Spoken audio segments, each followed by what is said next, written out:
میں سچ کہتا ہوں، میں نے اپنی بڑی زندگی ہو گئی، اب تو لگتا ہے تھکا رہی ہے زندگی، جو ہے نا ہر اگلا دن تھکا دیتا ہے، کیونکہ لوگ ہی نظر نہیں آتے۔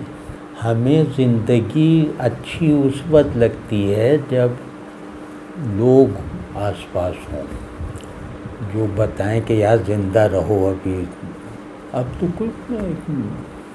تو سچ کہتا ہوں، بہت ہی بڑا واقعہ ہوتا ہے جب ایک جینوین آدمی نظر آ جائے، لیکن پھر بھی مایوسی نہیں ہے، اور مایوسی نہ ہونے کا یہ کوئی عقیدہ نہیں صرف ہے، مایوسی نہ ہونے کے لیے یہ دلیل ہے، یہ حکم ہے کہ اب بھی ہم سے بے وفائی پر توبہ کرو، وفادار بن جاؤ۔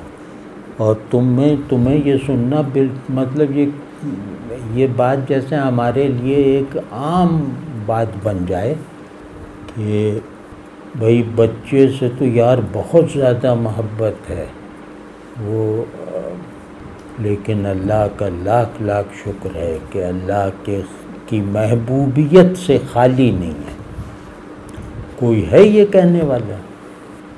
جہاں یہ کہنے والا نہ مل رہا ہو وہاں جینے سے کیا حاصل؟ نہیں، کہنے کی بات نہیں ہے، جہاں ایسا کہہ سکنے والا بھی نہ دکھائی دے رہا ہو۔ پیسہ مل جائے تو ایک آنکھیں چندھیا جاتی ہیں، جیسے سارے مسائل کا حل پیسے میں ہے۔ دیکھ لیجیے پیسے میں کتنے حل ہیں۔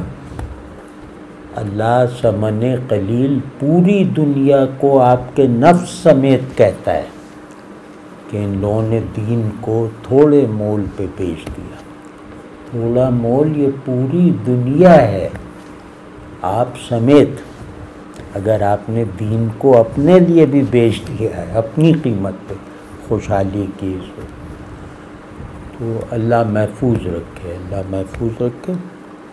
اور بس بھائی اب یہ سب کرنا ہے، اب کوئی سب لوگ اپنی اپنی ذمہ داری لیں، کوئی کسی کو نہ ٹھیک کر سکتا ہے، بگاڑنے کی طاقت سب کے پاس ہے، اللہ نے اب ٹھیک کرنے کی طاقت سب سے چھین لی ہے، کیوں ظاہر ہے ہم نے ایسا جرائم کیے ہیں، تو کوئی کسی کا ضامن نہیں، ضامن اللہ کی بشارتیں ہیں، ان پہ پورے تو جس طرح کی